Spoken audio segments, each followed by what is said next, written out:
बिहार के सियासी मानचित्र पर सीवान विधानसभा सीट इस बार विशेष तौर पर सेंटर में आ गई है। इस सीट पर मतदान 6 नवंबर को हुआ और देखा जाए तो इस सीट का पिछले चुनाव और कब किसने जीता, तमाम चीज़ें यहाँ पर बहुत ज़रूरी हो जाती हैं। 2020 में आरजेडी के अवध बिहारी चौधरी ने इस क्षेत्र से बड़ी जीत हासिल की थी। उन्होंने लगभग 76,785 वोट हासिल किए थे।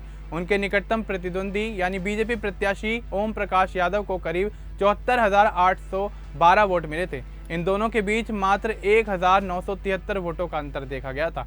इस बार की लड़ाई और भी ज़्यादा खास मानी जा रही है क्योंकि सीवान में राजनीतिक दलों ने ज़मीनी स्तर पर तैयारियां ठीक ही की हैं।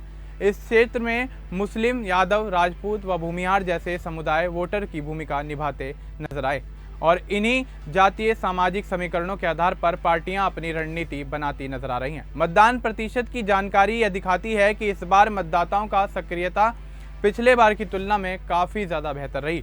2020 में क्षेत्र में लगभग 54.42% मतदान हुआ था। चुनावी माहौल इस सीट पर काफ़ी गर्म रहा। सीट पर दोनों प्रमुख राजनीतिक धुरों यानी एनडीए गठबंधन के तहत बीजेपी तथा महागठबंधन के तहत आरजेडी के बीच कड़ी टक्कर मानी जा रही है।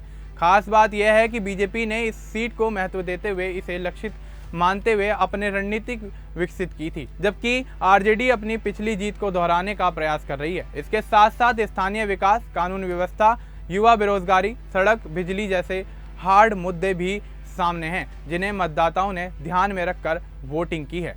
विधायक की प्रतिष्ठा, पार्टी छवि व उम्मीदवार की स्वीकार्यता इस बार विशेष भूमिका निभाती नजर आएगी। अब तक की मतदान जानकारी और राजनीतिक विश्लेषण यह संकेत देते हैं कि सीवान सीट इस बार नजदीकी मुकाबले की सीट बनी हुई है।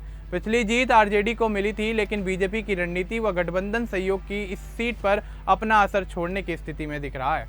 मतदान चेतना में बदलाव, उम्मीदवार छवि के महत्व तथा सामाजिक जातीय समीकरणों के संतुलन ने इसे विधानसभा क्षेत्र को और भी ज्यादा खास बना दिया है। परिणाम घोषित होने की तिथि 14 नवंबर तय की गई है, जब यह स्पष्ट होगा कि सीवान ने किस दिशा में अपना कदम बढ़ाया है। क्या पिछली जीत को दोहराएगा सीवान या फिर बदलाव की ओर बढ़ता नजर आएगा। कुल मिलाकर सीवान विधानसभा सीट इस चुनाव में कठिन निर्णय की स्थिति में प्रतीक होती है। जहां एक ओर पुरानी जीत का लाभ आरजेडी को है तो वहीं दूसरी ओर बीजेपी गठबंधन द्वारा मजबूत चुनौती पेश की जा रही है। स्थानीय मुद्दे व सामाजिक समीकरण, इन्हें मिलाकर यह सीट 2025 बिहार विधानसभा चुनाव का एक अहम तमगा बनेगी।